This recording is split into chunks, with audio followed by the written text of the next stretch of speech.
Everybody has one podcast. We are back. Yes. Another week. So much to discuss, so much going on in the world of sports. I'm your host, Jason Flake. My co-host, Lance Reynolds, a.k.a. the People's Champ. What up, though? We want to start the show the same way each week, man, thanking the Everybody Has One family for another great week of engagement. Over 3,500 views on the YouTube channel over the past week. We got plenty of likes, man, all kinds of comments, man, great engagement all across all of the social media platforms. That is Everybody Has the #1 sports podcast on YouTube. Y'all make sure y'all continue to like, share, and subscribe. That's Everybody Has One spelled out sports podcast on all of the social sites. That is Instagram, that is Facebook, that is Threads, that is Twitch, and that is TikTok. The audio version of the podcast is also available on Spotify and Apple Podcasts. Make sure y'all tapping in with us there. And when y'all subscribe on YouTube, make sure that y'all hit that bell notification. When you hit that bell notification, make sure you hit all so that you are notified every time that we go live, every time that we post new content, shorts, videos, anything on the actual YouTube timeline. And also make sure you tapping in with us on those social sites. And engaging with us there. And if there's any topics that you would like to hear us discuss, make sure y'all tap into those direct messengers on any of the social sites, and we'll try to get those topics on for you. But without further ado, let's get into the actual topics, man, because we have so much to discuss. Yeah, man. So little time. But March Madness is upon us. Yes, sir. NCAA Tournament bracket is set. Congratulations to the University of Michigan Wolverines for securing the #1 seed in the Midwest. They will take on Howard University in round one. They, of course, won their play-in matchup against the University of Maryland, Baltimore County. My Michigan State Spartans, they obtained a #3 seed in the East region. They will take on the #14 seed North Dakota State in the first round. I'm sure they'll make that more interesting than it should be because they don't blow anybody out. Last 4 years, all 4 #1 seeds advanced to the Final Four. Do we expect that trend to hold, or do we expect more upsets this year? What say the People's Champ? Yeah, I don't. I definitely don't see all 4 advancing to the Final Four this year. Gotcha. Okay. Yeah, no, I don't. Got it. Yeah, I mean, if I just had to just kind of naked eyeball it, I mean, Duke's gonna have a real tough time getting out of that East region. Yeah. I think The East is nasty. mean, it's pretty stacked, man. That's a pretty stacked region, and if things go as anticipated for the most part, I mean, yeah, those are some tough matchups ahead. You're looking at possibly UConn, who's playing well at the right time of the year. Always, they well coached. Yeah, Danny's gonna have them ready. Yep. UCLA, they're playing well as of late. Cronin's got the guys, but I think they lost their best player against Michigan State. I forget his name. The big guy. He's out for the tournament. He hurt his knee and went out of that game, and I didn't check back to see how serious the injury was. Mm-hmm. It looked pretty serious. It looked pretty ominous. So Okay, but but you just made me think about that when you said UCLA. But they have been playing well though, irrespective of whether or not he's in there. That guard they got is really good, and he's been playing well. yeah, I mean they're solid, and I mean, and then the top half, St. John's when they can kind of get up and down and shoot the three. Yeah, St. John's is really they're good. tough. It's like you kind of got to slow St. John's down a little bit. Yep. So Duke is the East region is nasty. So if I had to pick one of the 4 seeds that have a higher probability, let's say, I would say due for not only that, but also the injuries to Gunga and Caleb Foster. Yep. Like, that's those hurt, and it came at a bad time because Yeah. they had a short rotation anyway. And I know they still have Caden Boozer at the point. And and he's got some ability, but yeah, I kind of agree. Yeah, that those injuries came at a really bad time, and it really shortened their rotation. I think they used like a 7-man rotation in the ACC tournament, and that's in a 1-game elimination type format. Yeah, I kind of agree with you. Yeah, they gonna have a rough time because you gonna need all your bodies, All you your gonna bodies, need all man. your fouls. Yep. That type of thing. Like foul trouble is gonna be an issue, especially when you start getting down to the better teams. But yeah, I think that the NIL and the flat out ability to pay players now, with that, there's much less of a middle class in college basketball. I think that the ability for mid majors to upset truly elite programs has decreased precipitously. Yeah. What used to happen was major programs would depend on a lot of one and done players, while mid majors would have a lot of 4 and 5 year guys, right? So you sometimes get a lot of grown men playing young guys, and that's where the upsets would take place. But I think that now, because of that ability to pay guys, if you have a really excellent upperclassman, like Michigan's best player, Yaxel Linderborg, and I probably just butchered his name, and I apologize, but That's close enough. but you have a really excellent upperclassman like him, who's Michigan's best player and the Big Ten Player of the Year. He'll go to a major program and have an opportunity to win a national championship, where if he had stayed at UAB, they likely win the conference. They might be a lower seed, but because of him, they'd have an opportunity to upset a higher seed because he's so good. But they be like the first 4 or the last 4 in. Yeah, I mean, right. But you harken back to, let's say, like maybe an Antonio Gates at Kent State. Yeah, right. That's who he puts me in the mind of. If he's still at UAB, he's he's a player. Ain't no doubt about he can it. ball, and you wouldn't see him necessarily coming because nobody's paying attention to UAB until you start seeing him balling out in the tournament, and you're like, well, who is this kid, man? He can really play. So. But those guys now are at major programs. Is the point because now they're being scouted out by major programs, and they like, wait a minute, at 12. You're right. Yeah, I mean, right. I'm just saying, like a guy who matriculated from junior. But I mean, seriously, with this NIL stuff, most definitely. I mean, in the way these camps are set up and all of that, it's pipeline. You're right. Yep, you're right. And did the People's Champ fill out a bracket, man? We doing a bracket? No, this year? man. I've let the bracket go probably. It's got to be going on about 6 or 7 years, maybe 5 or 6 years at this point. Yeah, man, I did one because I got roped into a group at work, so I actually filled one out for the first time in probably about that long. Because I'm like you. I mean, I'm like. I'm sick of being ready to burn it by Friday. Yeah, man. It's all janky up. It's just but that's a part of the whole. Yeah, I get it, but like, part of the reason why I stopped is because, the frustration from losing, right?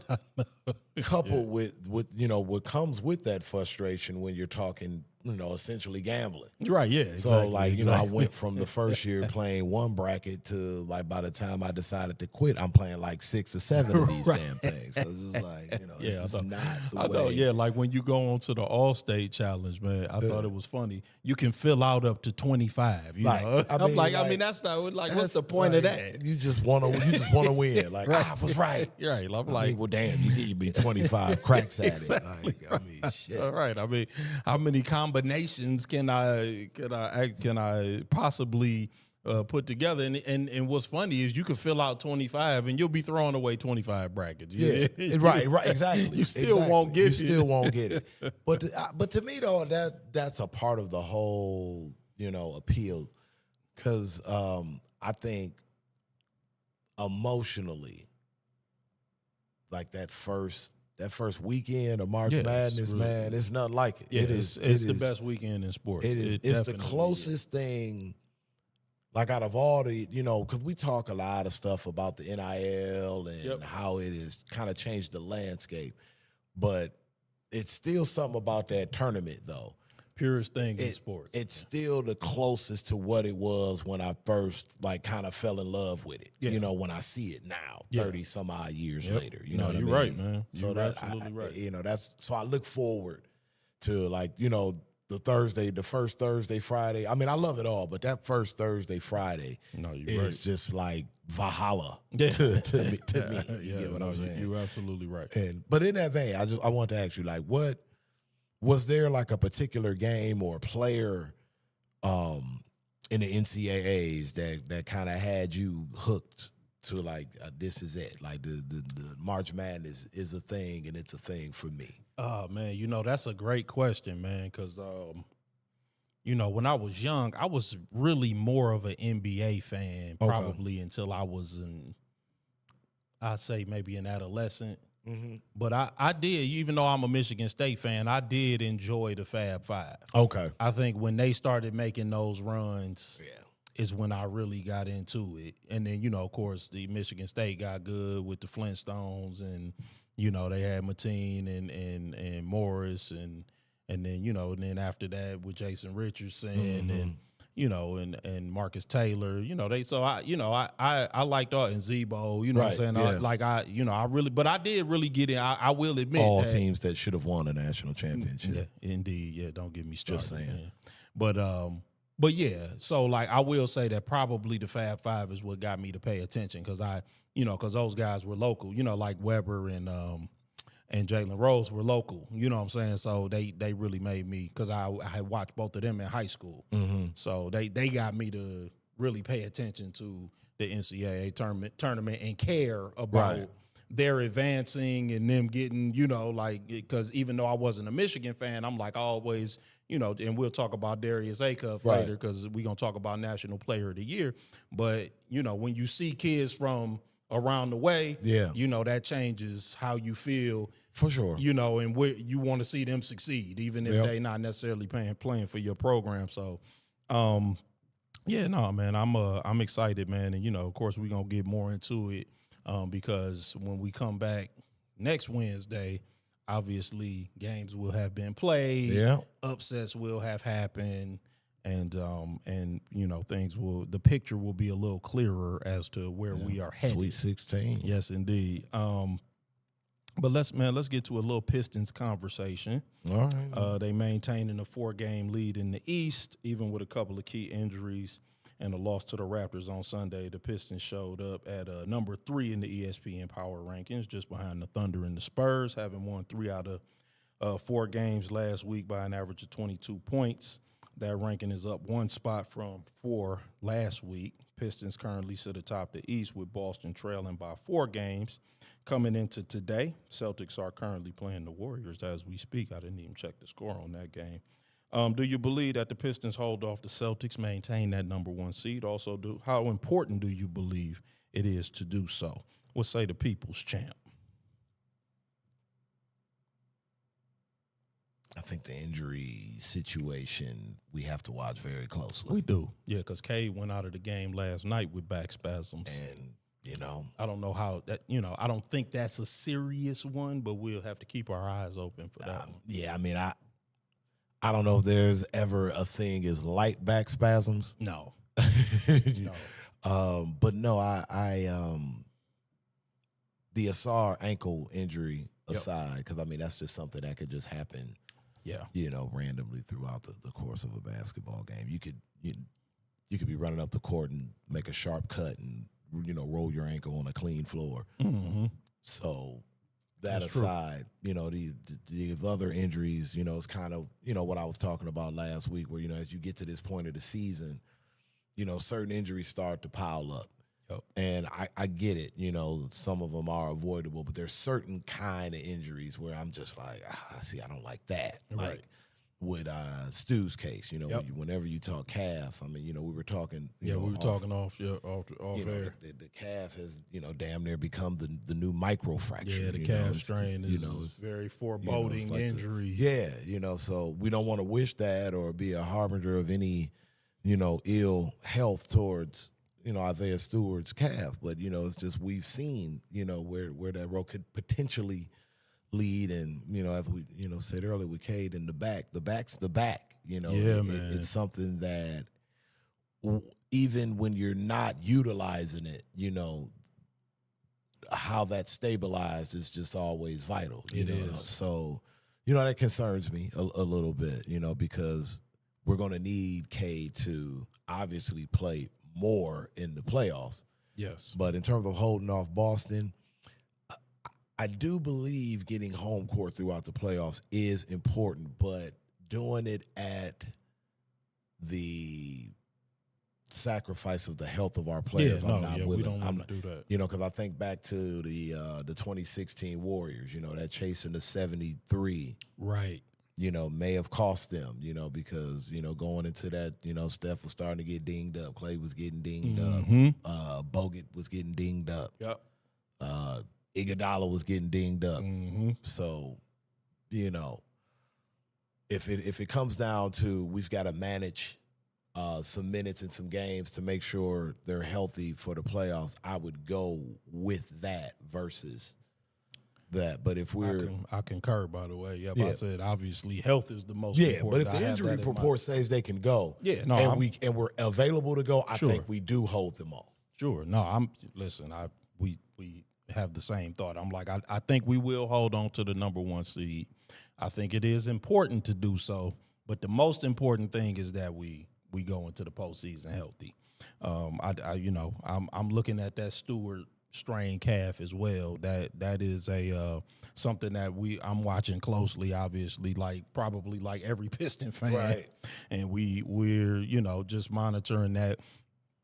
It sounds like if the playoffs were to start today, he would probably play. It sounds like the waiting a week to be reevaluated is out of caution. So like you saying, we're not sacrificing, games against the Wizards. Right. You know what I'm saying? Their G League squad yeah, that they right. put out there. That's what I'm saying. Night. So I would even imagine that Cade, I don't think the back spasms are serious, but I would imagine that he's not going to play tomorrow, right? No matter what. You know what I'm saying? Because we're playing them again like we're doing one of them. Right. We play them 2 times in a row. So I would expect that we'll probably sit him for that game. I think he's dealing with too. Yeah. See, those little things start to, then you get to overcompensate. Mm-hmm. Yeah. So we've seen Piston fans, some of us that are old enough have a little trauma when we, talking about playing through injuries because we've seen where that got Grant Hill. Yeah, I know. You know what I mean? So and he's the poster child for that. There's a line, we get it. We're tough and we're bad boys, but let's not be foolish. Let's be smart about our business. So key matchups remaining for Boston, though.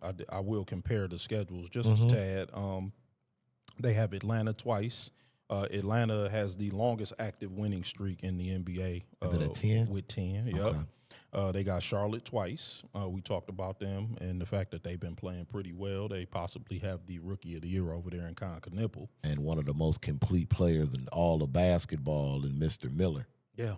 Yep. Brandon is he's emerged this year. Man. Playing very, very well.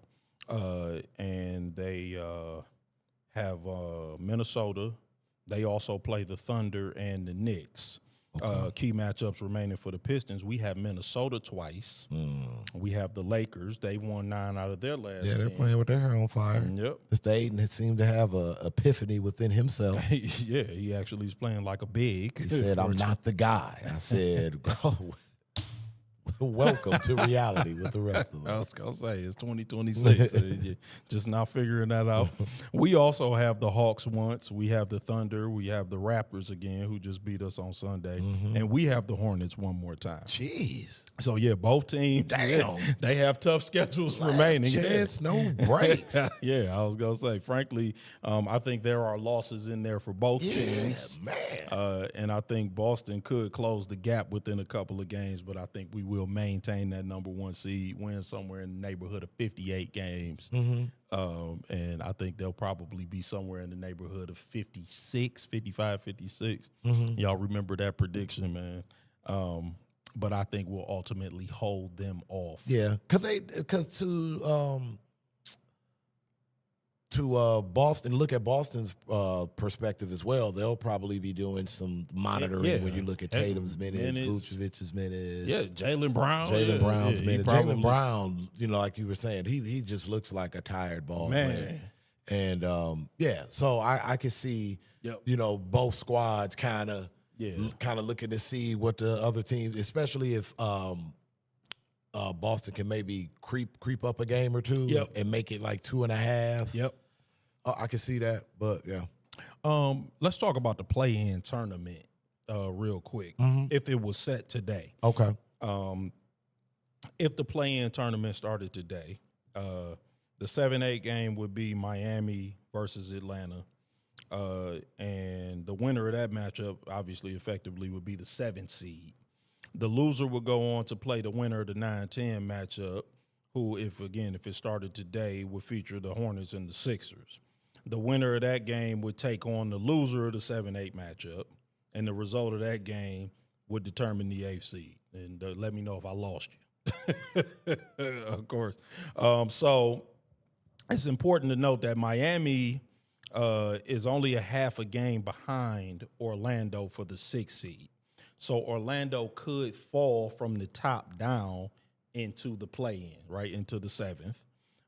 But Charlotte is 6.5 games up on Milwaukee.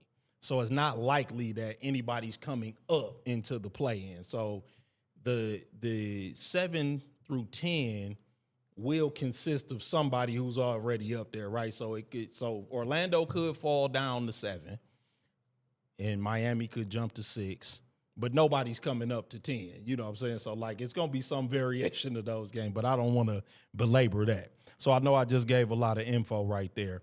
But out of the 4 teams mentioned, so we'll just work with Miami, the Sixers, the Hawks, and Charlotte, right? What's the preferred matchup, right, of those 4? And let me throw in this bonus question for my own edification. Okay. Is it just better to be the 3 seed at this point from a scouting perspective because you get a 1 week head start on who you playing? I mean, being the 1 or 2 seed is a damn near a punishment these days because now you got to sit there and wait for who you gonna play for an extra week. But what say the people's champ, man? What the hell just happened right here, dog? Before y'all go, like a protractor or something. Go ahead, nephew. Before y'all go on, I just want to point out that the Pistons' magic number to clinch the 1 seed is 10. 10, okay. And the magic number to clinch the 2 seed is 8. Okay. Yeah, I appreciate it. Yeah, thank you for that math because we just did a bunch of other math. I mean, it's not your fault. Right. It's this whole attempt to, cultivate competition in this whole anti-tanking because we got a bunch of rich mofos that don't want to work. Right. You know what I'm saying? Essentially. And the job entails playing a game they've been doing since they had hair on their nuts. I know, right? Like, it is just crazy to me that we have to go through all of this to just get playoff teams. Right. But that said, is there any way out of all of that could the matchup be Atlanta and Charlotte? I mean, yeah. So I think that if it started today, right? I think the first matchup, the 7-8 game, is Miami versus Atlanta. So if Atlanta lost that and Miami won, then they would play So if Miami wins and Atlanta loses, then they would play the winner of 9-10. The winner of 9-10 at this point, the 9-10 matchup would be Philly versus Charlotte. No, it's the winner of 7 and 8 gets 7. Get 7, right? The loser. That's why I said the loser plays the winner. The winner of 9-10. Right. Right, I know, bro. I had to look back at last year. I'm like, how is this done again? So the loser. So if Miami beat Atlanta, So like if it started today, 7 is Miami, 8 is Atlanta. So if Miami beat Atlanta, Miami State would be the 7th seed. Atlanta would play the winner of Philly and Charlotte. So I would expect that Charlotte would beat Philly, especially as of today, because neither Maxey or Embiid is playing. True. So so then it would be Atlanta versus Charlotte. The winner of that game would be the 8th seed. That would be who we would play. Right. Okay. So I mean, a play-in one game for it all against Atlanta, Charlotte would be must-see TV. That would be a great game. But so of those 4 teams though, because I'm just saying of those 4, who do you think would be the more advantageous matchup for the Pistons? Us? Yeah, Philly. I agree. Yeah, the MASH unit. Yeah. But the only caveat is that of those 4 teams, they the least likely to win. That's true too. I'm like, I don't think they got a chance. Yeah, but if I have snowball's chance in the 9th circle, give me those guys. I mean, because I just think they just beat up. But I think realistically, I would prefer for Atlanta to beat Miami and Miami to go and play the Celtics. However, I will admit that Miami does have a good history against Boston. And I don't think either one of those teams would beat Boston. I just want somebody that's just going to give Boston a hard time. Right. Just tire them out a little more. Yeah, man. and then they got to play the Knicks, and they were having a tough time with the Knicks last year, even before Tatum went down. The Knicks, they just for some reason get up to play the Celtics. They do. I think they felt that team, when they kind of went to this phase that they're in right now, Boston, rightfully so, was the team that they were trying to build to take down. Yes. So I think there is always will be some extra incentive, especially playoff time, with that matchup. So yeah. Yep. So I feel the same way. I think that Philly is probably the most advantageous matchup. But I think that the more likely matchup, Probably Atlanta. I think it's what Nephew said. I think that my prediction, if it stays the way it is, I think Boston gets Atlanta, we get Charlotte. Okay, Charlotte falls to 8. Yep. I think that's the way it would work. I think, oh man. Yep. Oh man. I think Charlotte would. Round 2. Yeah. Right. Yeah. Now we talking. Now I think Atlanta beats Miami and Charlotte beats Miami. Oh, sign me up for that. Yeah. Now we are rooting for Charlotte. We want the Hornets. I do. I want the Hornets. We want the Hornets now. I kind of do. I think we're a bad matchup for the Hornets, even though the Hornets are playing well. All that tough talking. Yeah, I don't think that they are really built to beat us because they don't really have a rim protector. Yeah. You know what I'm saying? Like, we whooped off in that ass, didn't we end that streak too? Didn't they have a long streak? Yes, they had a 9-game winning streak. Yeah, we'll gladly stump a mud hole in another one and send them to Cancun while we're at it. Yep. So I'm kind of the same opinion. And Atlanta is hot right now, and Kuminga hasn't even been fully healthy. Well, yeah, I think they're putting him on a minute restriction a little bit. Yeah, because he coming back from a hip injury. Yeah. He had the hip injury, hip injury so as the well. adrenaline starting to settle a little bit. And Jalen Johnson is just budding into a superstar, and Alexander Walker might be the hottest player in basketball right now. That dude is balling. Oh, my Lord. 41 against Orlando the other night. Man. So, I'm like, I actually predict that if they stay hot like they have been, they'll probably beat Miami in that 7-8 game, end up the 7th seed, and they'll play Boston. I don't know if we ever kind of went, and we don't have to here, but just real quick, what does that say about a Trae Young when you look at what Atlanta, because, they haven't, they've been continuously climbing throughout this season where, maybe you thought, okay, maybe they're kind of figuring it out. Yeah. Maybe just guys are getting comfortable because they have more opportunities because they're kind of spreading the wealth a little bit more. Then it was starting to morph into, okay, Jalen Johnson's good. He's really good. Wait a minute. We got a star here. Mm-hmm. And then now you got other pieces starting to develop a role that they're showing up for nightly now. Identities are being, formulated? Yeah, no, that's a great question. That's a great question, and I'm gonna take a little bit of a rabbit trail before I answer it Okay. because I got into a conversation with somebody this week in one of these basketball groups that I'm in, and boy, I'm like I spend a lot of time with y'all, but I chalk it up to prep for this show. Mm-hmm. But we were talking about Russell Westbrook. Okay. Because and they were like, I saw your clip about KD not being a force multiplier. He was like, I think that's an interesting concept. He was like, how do you feel about Westbrook, though? Because Westbrook kind of is a playmaker and everything. And I'm like, I think Westbrook is also, he kind of fits that mold as well for different reasons. Okay. I said, I think that he's so ball dominant that he is ineffective without the ball in his hand to the point where he's not a force multiplier. Like, it's not that he can't play make, it's that he can't do anything else. It's like when you take the ball away from him, he then becomes like a bench player, which is what he's been kind of relegated to. Like, he's like a backup bench player when he's got to try to take on another role. He doesn't have that ability to do that. I think Trae Young is much that same way.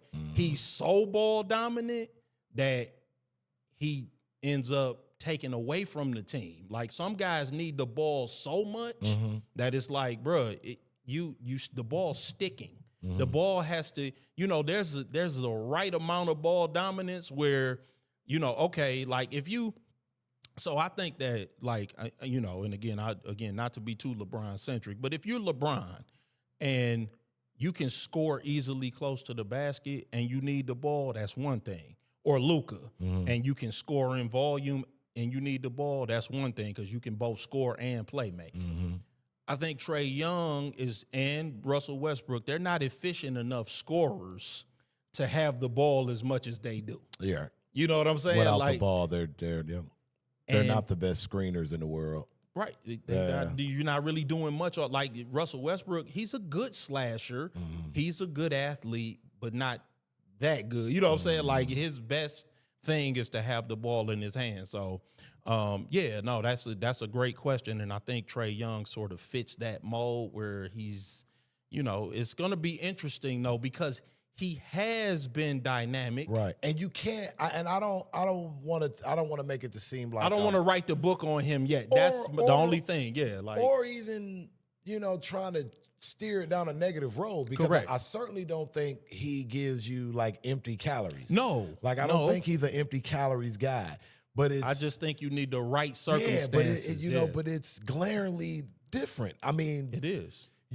And what I mean by it is that you saw it with Atlanta before it was reflected in the win and loss column. Correct. With Atlanta, like you started to see it like early January when he was off the floor, and they looked different and better. Yeah, like no, you absolutely right. I think there are circumstances where both Westbrook and Trae Young can thrive. Because I think Westbrook is probably aged out at this point. Right. But in his prime, there were circumstances in which it was like, one other dominant scorer and then some guys who don't need the ball as much. A coach other than Scott Brooks was all he needed. Because I still to this day don't understand how you can sit here and coach Kevin Durant, James Harden, and Russell Westbrook and don't realize at the end of games he can have the luxury of putting the ball in James Harden's hands and decide who gets the ball between Russell Westbrook and Kevin Durant. That's insane. Hey man, to me. that's a whole that is another insane conversation to me, dog. No, that's a great question. And again, man, like some of these basketball rabbit trails, man, like we could do a whole NBA show. Yeah, for sure. Because these are fascinating topics, man. But let's move on, man, because the Detroit Lions have been doing stuff. I don't know. Some stuff. Yeah, they've done some stuff. They continue to add what I'm going to describe as mostly depth pieces. Yes. Just today, we signed linebacker Damone Clark, previously with the Texans. This past week, we also signed tight end Tyler Conklin, previously with the Chargers, defensive back Christian Izzian, previously with the Buccaneers, cornerback Robert McCreary, previously with the Rams, and linebacker / defensive end DJ Wanham, previously with the Carolina Panthers. Notable re-signings were our guy Tom Kennedy, shout out to him. Kennedy. Trevor Nowaski, Malcolm Rodriguez, and Rock Ya-Sin. And some people are talking about DJ Wanham. I saw that he had 3 sacks last season. Many people believe that he could possibly replicate Muhammad's production. Are the Lions making any meaningful progress with respect to the roster? We're hoping, or were you hoping for more? And does Brad Holmes need to make a splash in either the trade market or free agency, or do you believe that we just need to have a competent draft to return to contention, man? What say the people's champ? I think the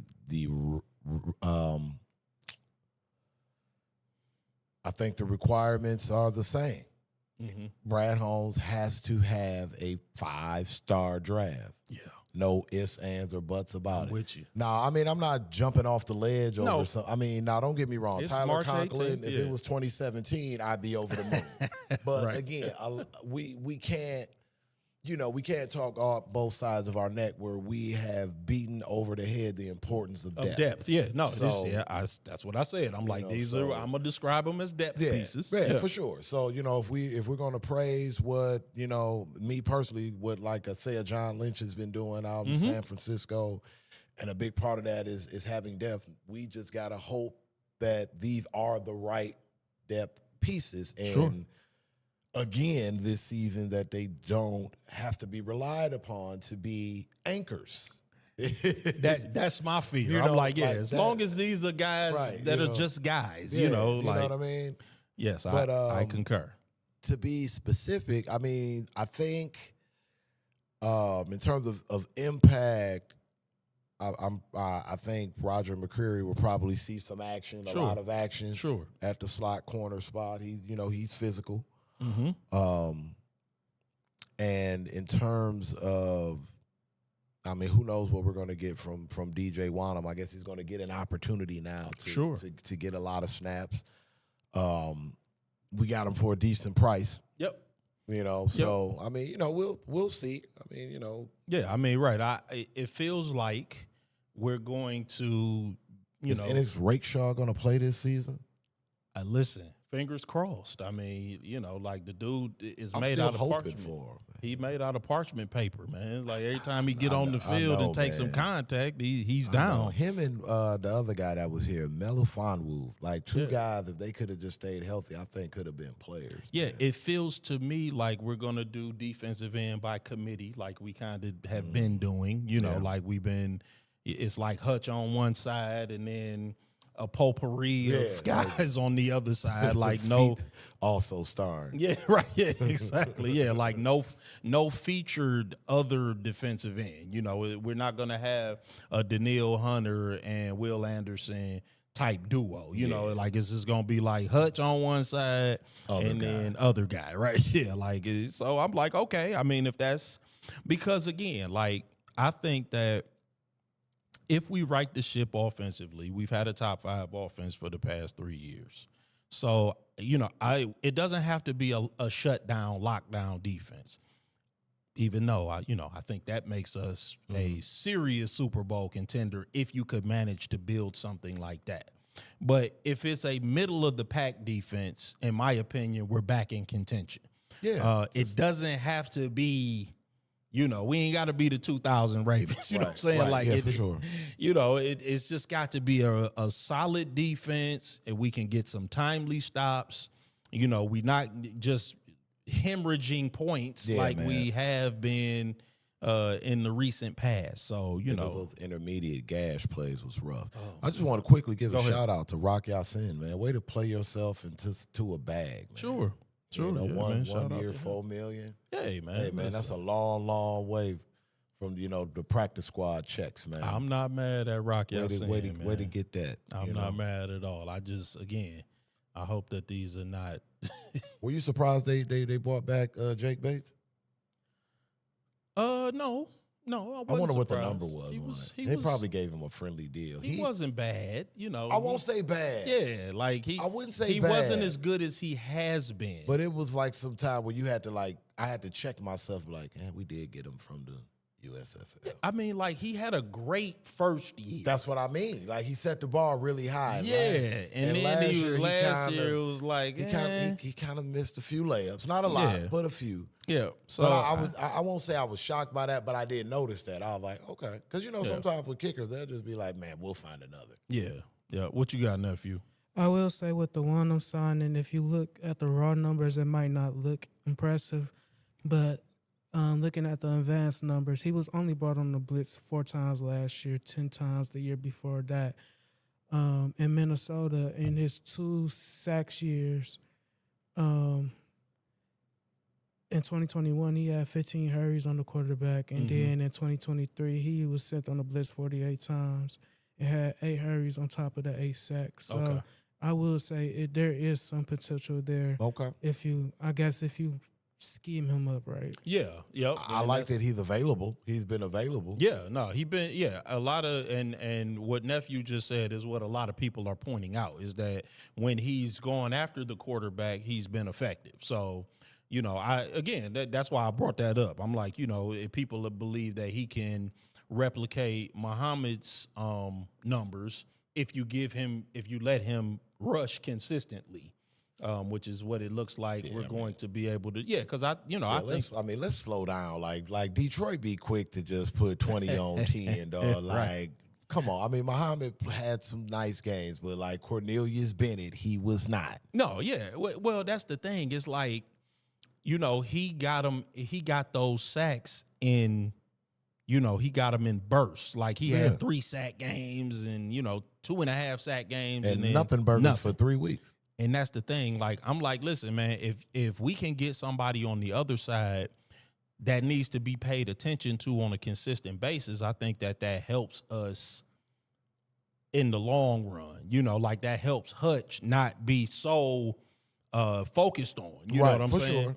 So, and I think Hutch will be better this year. I think he'll be, hopefully 100%. Yeah, he'll be healthy. Coming into camp, get a clean camp. Yep. No, I agree. And back to dominant. Man, let's talk about the World Baseball Classic. Congratulations to Venezuela for winning the World Baseball Classic. What was the final? 3-2? Was it 3-2? 3-2. 3-2 over the United States. This after the United States managed to edge out the Dominican Republic in a 2-1 victory in the semifinals. Game, of course, ended on a controversial call strike that, let's just be honest, wasn't a strike at all. It wasn't a strike. It was frankly off by several inches, but nevertheless, it did allow the U.S. to advance to the final. Did the controversial ending taint the win for the U.S., and should the World Baseball Classic follow the lead of Major League Baseball and go to the computerized strike zone when they convene next? What say the people's champ? Oh, well, whether they want to or not, they going to it.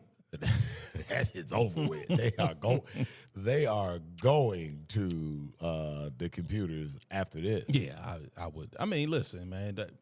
Men standing there calling balls and strikes is passe. I mean, let's just be real about it. Listen, if you can help with computerizing listen, man, if you can do something better, do it. I agree. Yeah, if technology can help you, man, use technology. So the question I have with that is, who's going to foot that bill? Because that's a good question. Because it's not like that. Well, I mean, you could I think some of the appeal of the World Baseball Classic is the fact that they play games in Puerto Rico and in Japan and whatnot, and so you would have to outfit those stadiums with the cameras, and then on top of that, you have to measure everybody, which I don't think is as much as a problem. Right, because they mostly major leaguers, right? Not necessarily. Yeah, I think it's honestly it's more non-major leaguers than it is major leaguers, because you got to think about it, like the Czech Republics and the Australias and all of those teams. Those are either minor league. I mean, if there's some minor leaguers in there, but it's a lot of people who ain't played baseball in years. Like you got for the Netherlands, you got Didi de Gur. Yeah, right. I got you. You got people who've been retired for years and whatnot. So it's just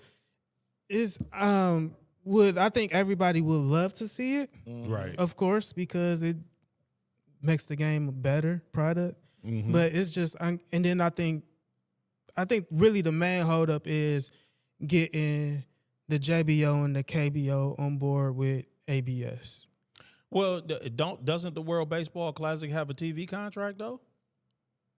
Yeah, the World Baseball, but it's a whole different camera setup than just. No, but I'm just talking about in terms of the financing it. If they have a TV contract, I'm sure that TV contract is worth some. They have money. I'm pretty sure that all that money goes to MLB because the MLB technically is like. Do they have? And the MLB should pay for it. Do they use the? Are they still using umpires to call balls and strikes in the Olympics? That's a good question. That's a great question. I'm not sure. Do you know the answer to that, nephew? I believe it's the same case. They don't use it. Okay. If they don't, I would say keep your eye on the Olympics. That's probably a better question about footing the bill too. Because I'm like the World Baseball Class. If MLB, because I'm like they got to have a TV contract. There's got to be money somewhere. Somebody making, I'm like somebody making money off the World Baseball Classic. I mean, let's just be real. They not doing that just for goodwill for the common man. Live yeah. No, that's somebody making money on the World Baseball Classic. So I'm like, I would imagine that whoever's making the money can pay the money to upgrade the product. But the Olympics is probably a better question because that is truly. Well, I mean, somebody making money there too, but that's truly more amateur athletes. So, but yeah, that's a good question though, because I'm sure that even if somebody's making money, that's gonna be the question that who's supposed to pay for it? Like, man, get out of here, man, and just pay for the damn right. I don't think it's so much more paying for it. I think it's so much. I think, like I mentioned at the end, you have to get the Japanese league and the Korea league on board with ABS. Right. Yeah, I got you. I mean, sell them on it. I mean, the Japanese and the Chinese is like doing 15,000 light drone shows at the end of games. Right. They've got the technology to do this shit quite easily. Yeah, I would imagine so. But yeah, no, I mean, I'm sure that there will be a conversation. Cut the check. So go ahead now. The question I have about the World Baseball Classic is, do y'all think this is baseball's best opportunity to bring fans back to the sport? I like the World Baseball Classic. I actually do enjoy it. I think that, I'm not sure how much U.S. fans get into it. I think it's a really good product though. And I do like the fact that U.S. players have gotten into it. Again, baseball in America is interesting. Right. Because it's very regional. Mm-hmm. You know what I'm saying? Like people, because even with the whole, we kind of talked off air about the whole Detroit Sports Net thing and them, trying to charge you a monthly fee just to watch the Tigers. I mean, because Which is know criminal. Yeah, I mean, that's insane. But we going to get to that the more that story materializes. But they understand that baseball in America is extremely regional. Like, a Tigers fan is a Tiger fan. Like, that fan is not necessarily going to watch a lot of national baseball games. You know what I'm saying? Like, they're only going to watch Tiger games. Correct. They not necessarily going to watch the Cubs and the Cardinals on the Sunday night. Right. They might, especially if they're – so they may watch the Yankees and the Red Sox if there's some kind of divisional race. Or Shohei. Yeah, like he's a must-see guy. Correct. Like you watch Shohei. If there's a guy that they want to see, but baseball in America is extremely regional. Like, right. That's an interesting question though that you pose. How would they make it more national? You know what I did think was cool that they did a few years ago? They had that game on like where they redid like the Field of Dreams little hookup. Yep. That was like cool. Where they played in the middle of a cornfield. Like that was it just looked different. Yeah. You know what I mean? The production and the presentation.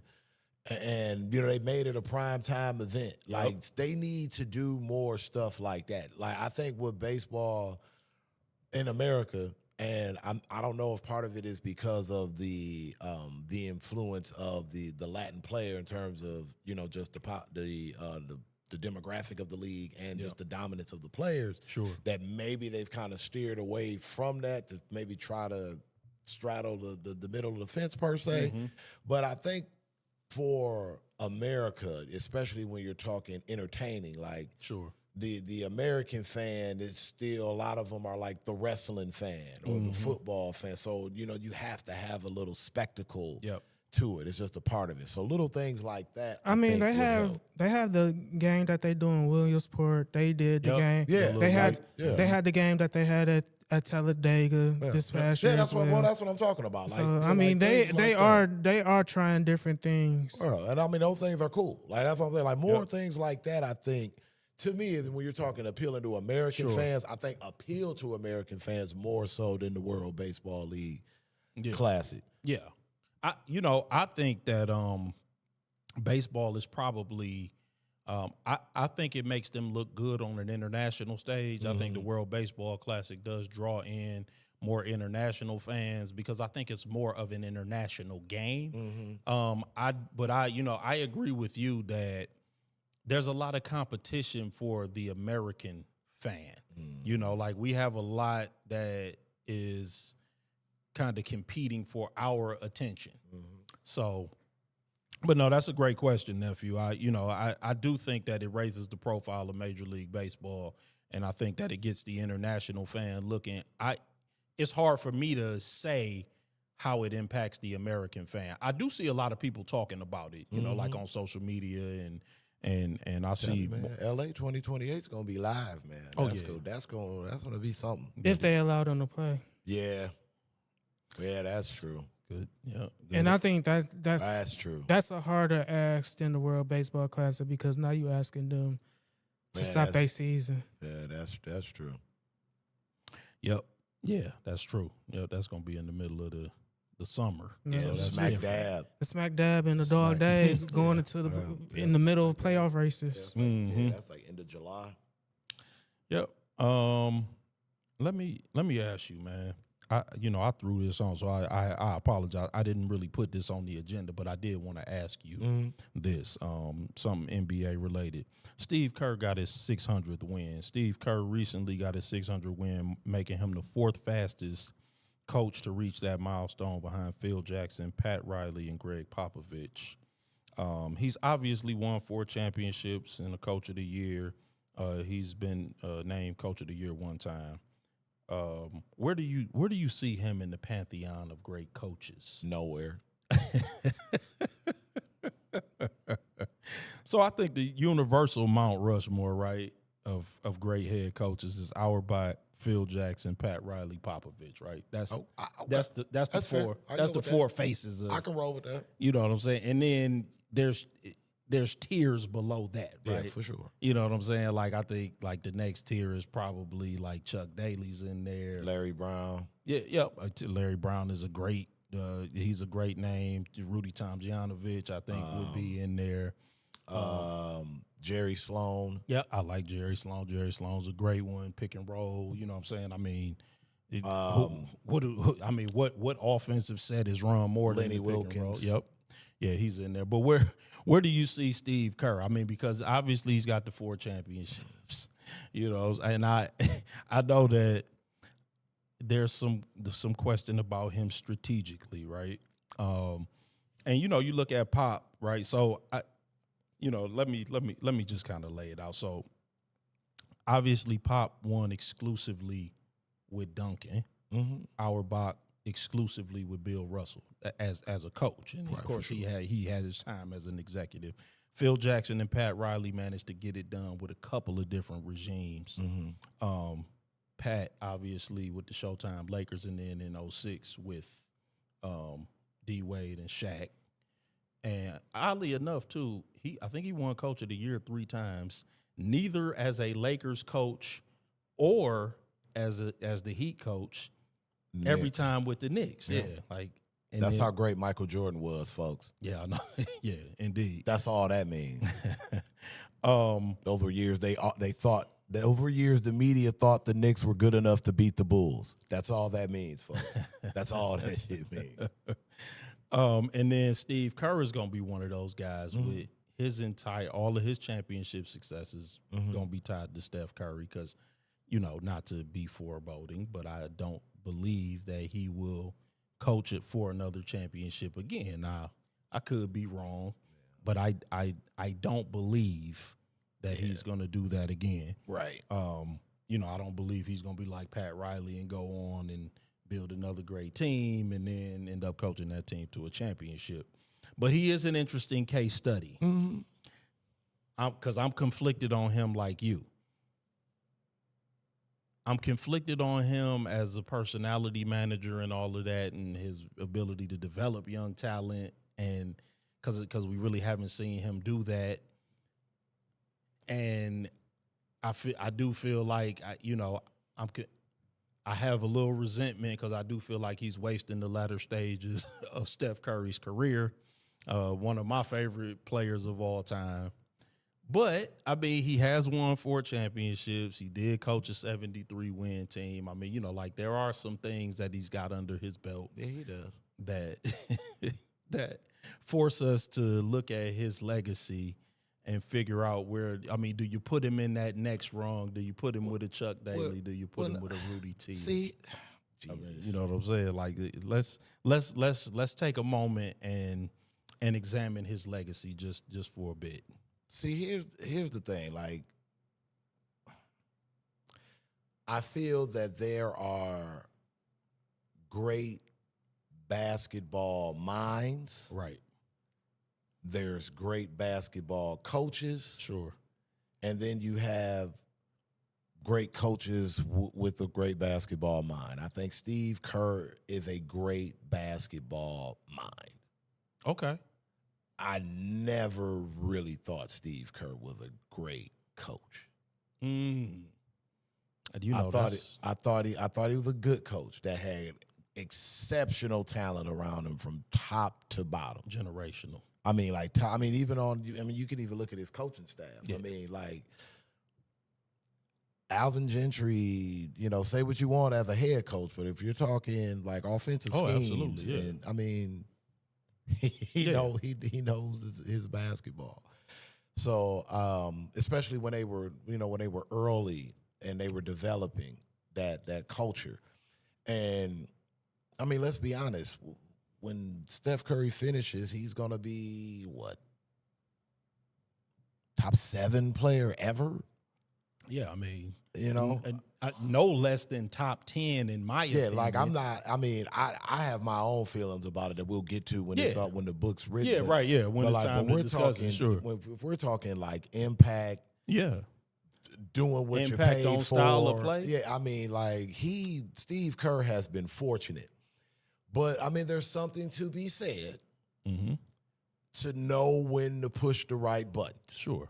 And again, being an astute basketball mind, I think you pick up how to do that from being up under a Phil Jackson, being up under a Greg Popovich, being around a Mike D'Antoni. Yep. When you're talking, about offense and space and pace and things of that. So, and even back before that with Lute Olson. Sure. You get what I'm saying? Yep, absolutely. I think he has an uncanny ability to absorb basketball information and strategy, and then also be able to surround himself with coaches that can implement it and teach it to different, personalities and just kind of stir it. You know what I mean? But I think if maybe you strip him down, and put him, I don't think he's as good a coach as, say, a Chuck Daly. Right. Yeah. You get what I'm saying? I agree. I don't think he's as good a coach as a Larry Brown. Yeah.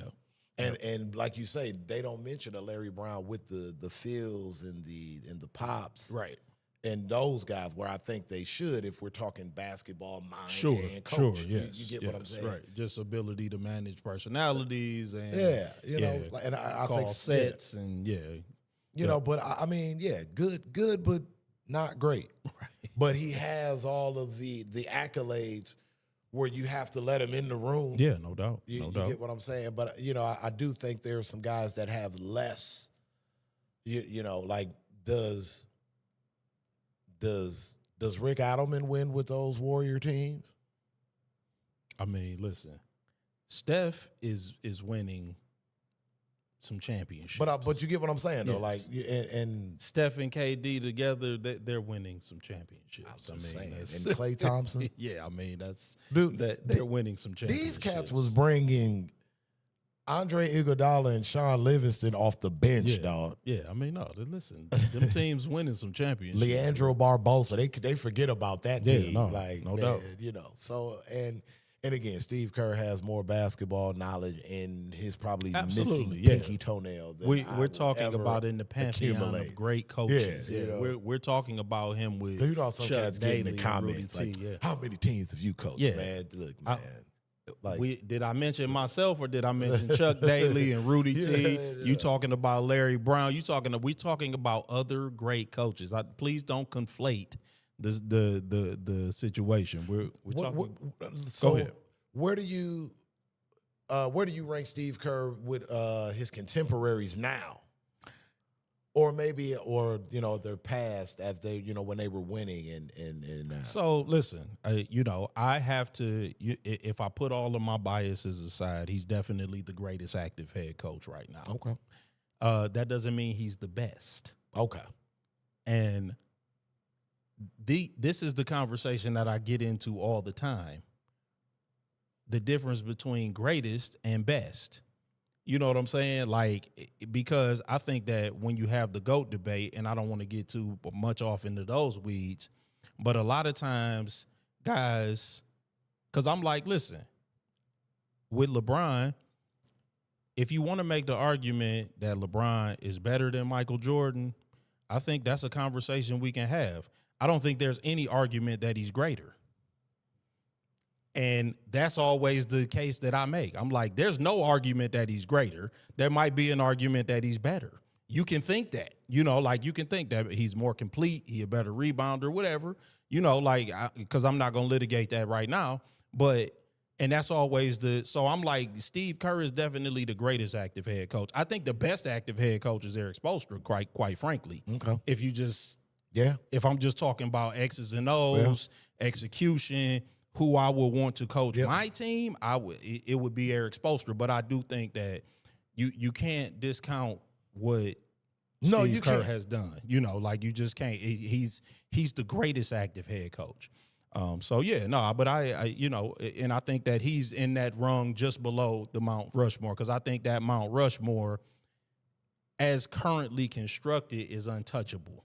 You know what I'm saying? Like, I think those four, they're untouchable with what they've done and what they accomplished over the time that they accomplished it. I don't think you can touch them, but I think he's in that next tier. I mean, I just don't see how you could not put him in that next tier. And I agree with you. There are different standards. There's different ways to look at what makes a great coach. You know what I'm saying? Like, is it the X's and O's? Is it his ability to manage personalities? Because, I'm big, especially when it comes to coaching. I'm big on teaching, man. Mm-hmm. I think a lot of and not to say that Steve Kerr doesn't do that, but I think there are other coaches that do that absolutely extremely bad. I think even our coach does that better. No, than Steve Kerr. I wouldn't let Steve Kerr near my young team at all. I just wouldn't. Like, even with Steph and them, like, they was already established and rolling when he got there. Yeah. Mark Jackson really got them established, rolling, and confident. Right. And Steve Kerr came and took the reins. Yeah, Steve Kerr kind of unlocked Draymond a little bit. Correct. I'll give him credit for that. Yeah. And that was huge. I mean, the DHO with Draymond and Steph will go down in history as one of the most devastating combinations in the history of basketball. And like you said, I like because I didn't consider his basketball mind, but I do like the offense that he put them in, which is a version of the triangle. I do like the offense that they ran for all those years. Mm-hmm. It was very hard to contain Steph, and teams tried. You know what I'm saying? Double elevator doors, Yeah. and all that crazy. Yeah, like it was shots. Yeah, it was a lot of there was a lot of creativity. So, but let's move on, man, because I want to talk about NBA expansion. Okay. At the NBA Board of Governors meeting that will take place next week, specifically on March the 25th, team owners will vote on moving forward with adding expansion teams in Las Vegas and Seattle. If 23 of the 30 governors vote in favor, the NBA will proceed to take bids for new franchises. According to ESPN, there is increasing support for expansion among owners. I'm going to ask you straight up, man. Should the NBA expand to 32 teams? Why or why not? What say the people's champ? I say absolutely yes, because in this instant, these are the two right locations. If it was any other, if it was any other city, I would probably say no. But the fact that it's Seattle and it's Vegas, I think it's a win-win for everybody involved. I probably watch maybe 300-400 NBA games a year, modestly. I say that with a little bit of consternation. My wife probably is clutching her pearls when she hears me say that. But I just don't think there are enough good teams. That's fair. Out of the 30 that exist right now to even think about expanding. Not only are there not enough good teams, there are not enough good players.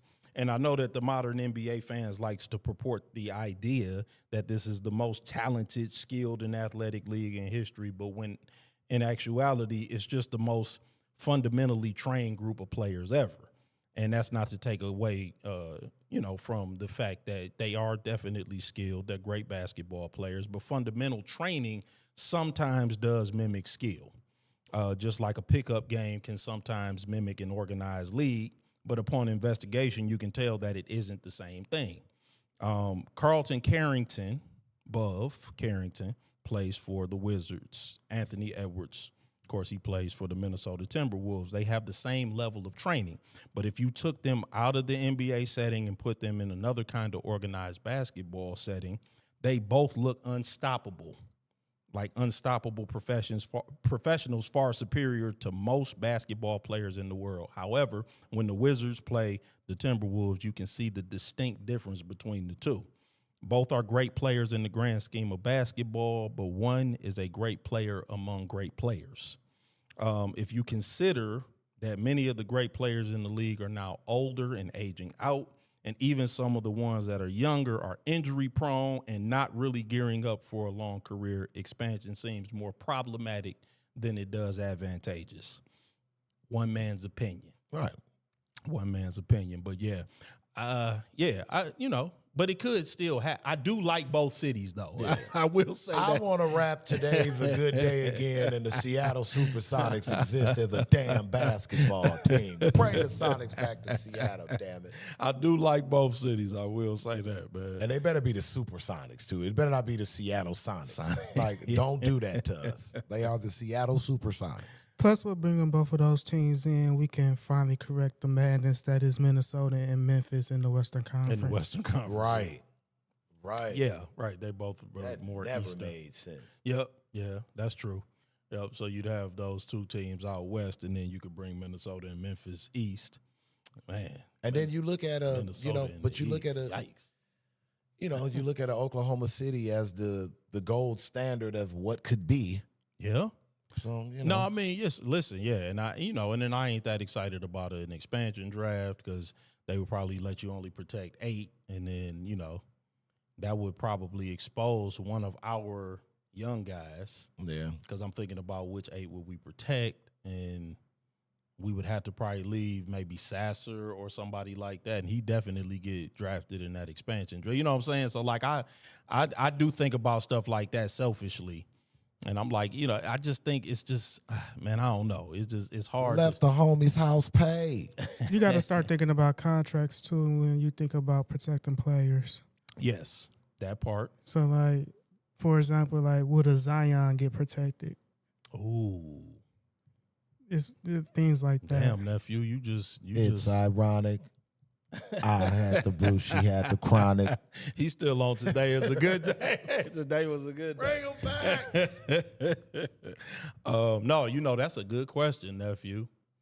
Right, would they leave a Zion unpreceded? And that's another I think thing. they trying to do whatever they can. I don't know if Zion's, but it's just that even when he he's just can't stay healthy. it's just like even when he's not chasing BBLs, he just can't stay healthy. It's like, And I mean, I just use Zion as a example. No, that's it's a like good- everybody. right, no, it's it's just, it's a person like that on every team where the contract that you like. We probably need John to. Morant. We need Man, boy, you just jumped inside my head and took the thought right. I'm like John Morant and Zion they gonna be in Las God. Vegas and Seattle. So like the so the most reliable player out of that draft was RJ Barrett. Yikes. He might be there too. Because think about how much redundancy Toronto got at that position. Like, and they can only protect 8. Yeah. You know what I'm saying? So like they might actually leave one of their higher paid wings available. No, I mean like think of It the helps for what we do. Yeah. Tell you that. and you got to remember, like, free agency ain't stopping because they adding 2 more teams. Yeah, no. And So, that's what I'm saying. Like, it's gonna be some teams that's gonna be trying to create, that's gonna try to take advantage and create some cap space, so they can sign somebody that off season.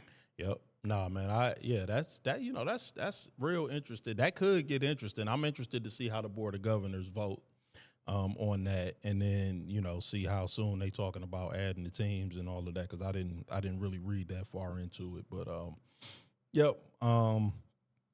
Man, let's get to these last couple of topics, man. Your Lakers are rolling. They are, aren't they? They won 9 of their last 10, including an overtime thriller over the Nuggets, man. What has them rolling like this, man? And are they a true title contender based upon what you've seen, man? We'll say the people's champ. Luka Doncic looking healthier. Mm-hmm. Austin Reeves getting back healthy. Yep. And I got to give him credit. DeAndre Ayton. Okay.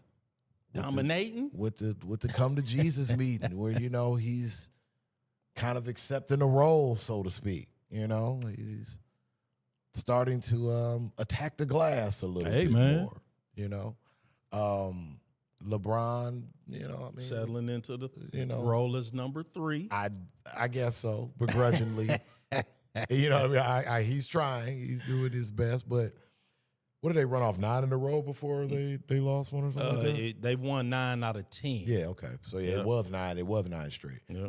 But in terms of championship, that hasn't changed. They still can't guard anybody. They not beating. Yeah, they still can't guard beating anyone. the Spurs or OKC 4 times out of 7. It's not gonna happen. Yeah, but I also before because it looked like nephew got something for us, but insert Marcus Smart into the starting lineup, and he's playing well, and he's scoring, and I kind of said and mockingly that they didn't have 1 3-and-D guy on the team.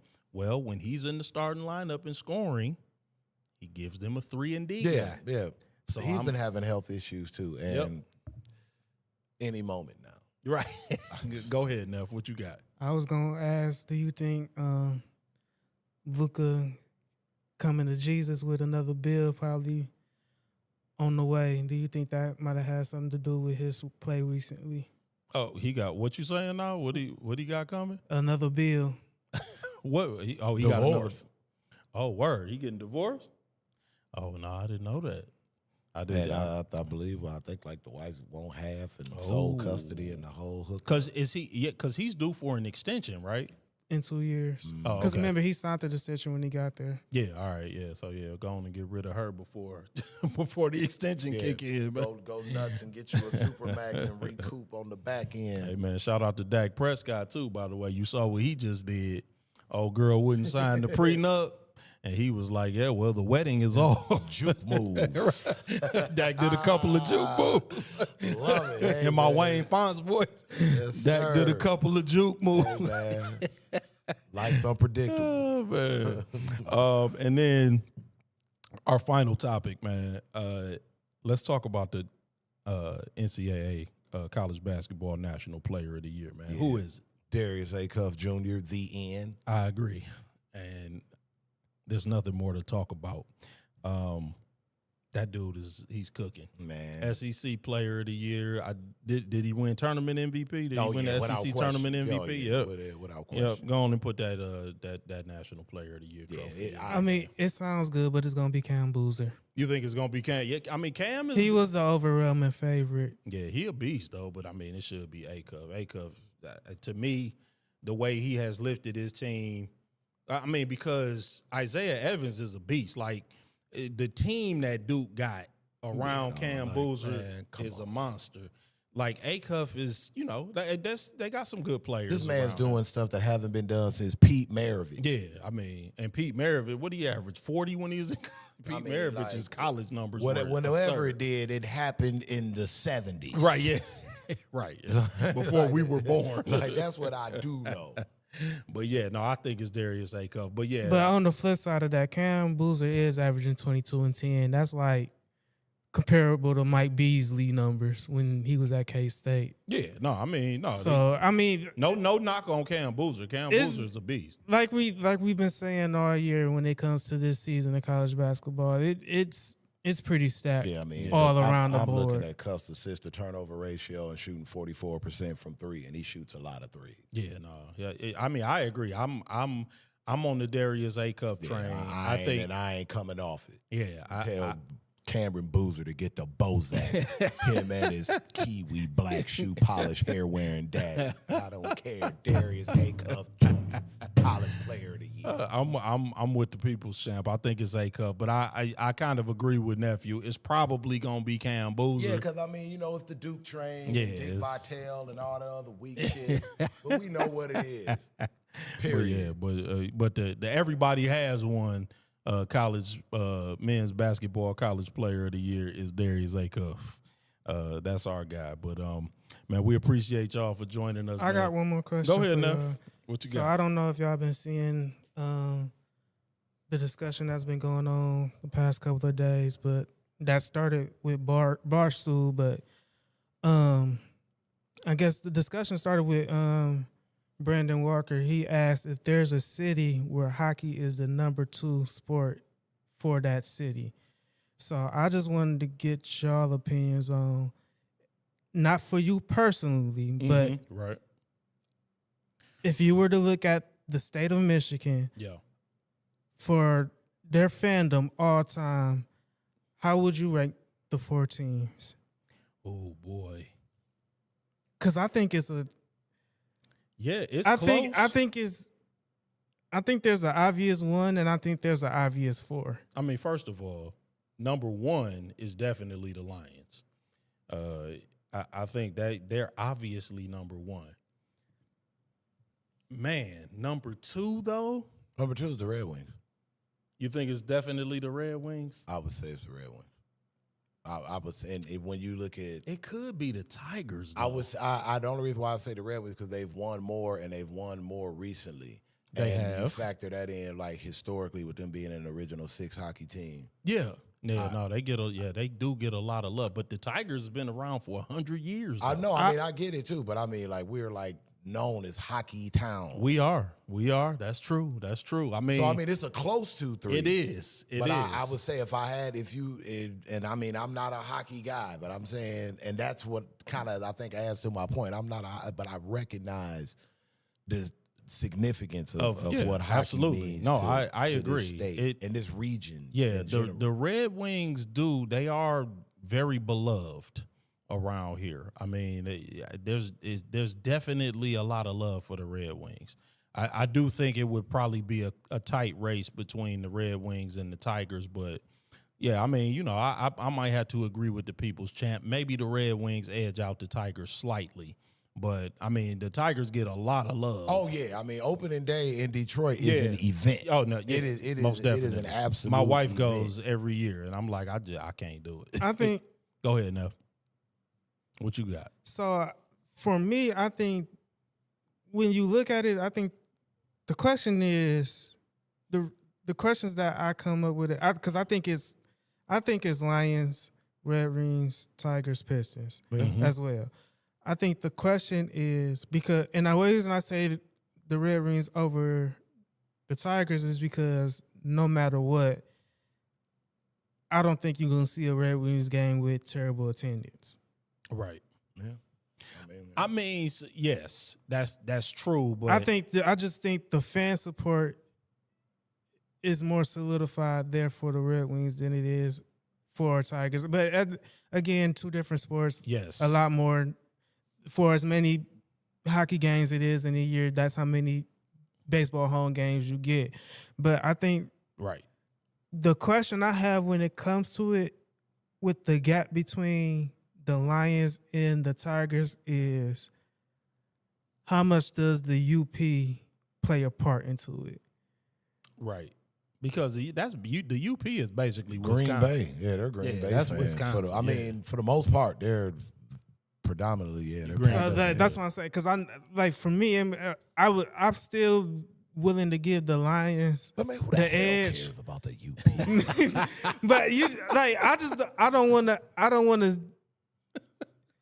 Could I be undervaluing the support that is up there? I don't know because I've never been up there, so You're right. I wouldn't know. But I think at the end of the day, yeah, it's Lions. If you did, you've offended all of 17 people. But yeah, I think at the end of the day, I think it's kind of you got to go Lions, Red Wings, Tigers, Pistons. Yeah, I do think that the gap between the Red Wings and Tigers is it's like razor paper thin. Yeah, it is. That's very, very close. razor thin though, because Almost symbiotic. Yeah, I was gonna say they almost neck and neck. Because I agree with you. I think the Pistons are a clear number 4, even though that's not for me. Like, Right. The Pistons is like number 2. They like 1A for But me. we have seen pan out camera footage of LCA yeah. tumbleweed rolling through the stands, bro. We have seen it. The Pistons have to be good Yeah. for the fans to go down. They're not going. They ain't going down there to watch a 20-win Piston team. They just not doing it, and they will go down and watch a 20-win Red Wing team. Like they going to LCA. In the dead of January. Yeah, right. Yeah, like they'll be at LCA in a blizzard watching a 20-win Red Wing team. They don't care. The Red because when was the last time the Red Wings even made the playoffs? And people still down there going berserk. This is going on year 10. Yeah, that's what I was saying. Yeah, it's been the better part of a decade at least, and they don't care. They going down. They gonna show that love. But the Tigers get millions of fans that visit Comerica every year too. I think the Tigers probably have a larger national fan base. Yep, that's because of that old English D. Yeah, that's almost as popular as the Yankee symbol. Yeah, you know what I'm that's saying? Legit. Like, that's legit. That old English D is pretty popular. So no, that great question, nephew. That's one for the that's one for the books. Cause I agree with you. Hockey Town, it's right there. It's right there after the Lions. Man, thank y'all for joining us, man. One more time, man. It's always great to be with the family. Y'all continue to like, share, and subscribe. Man, that's Everybody Has the #1 sports podcast on YouTube, man. When y'all hit that subscribe button, make sure y'all hit that bell notification. When you hit that bell notification, make sure you hit all so that you are alerted every time we go live and every time we post new content.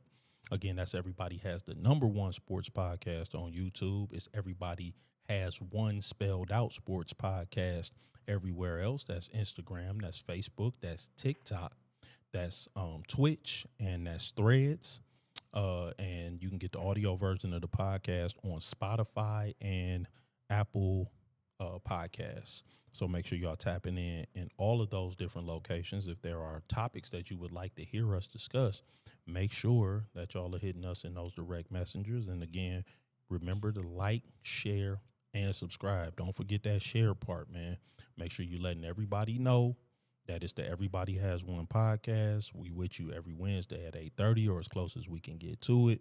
Had a couple of technical problems this evening, but you can get the show again anytime on demand at Everybody Has the #1 sports podcast on YouTube, or the audio version is on Spotify and also Apple Podcasts. Man, we appreciate y'all so much for tapping in with us each week. And make sure you're sharing it, man. Make sure you're telling everybody you know. Tell your friends, tell your family, tell your enemies, man. Tell people you don't like. Tell the ops. Yeah, tell everybody, man. It's the Everybody Has One podcast. We will see you next time. Peace.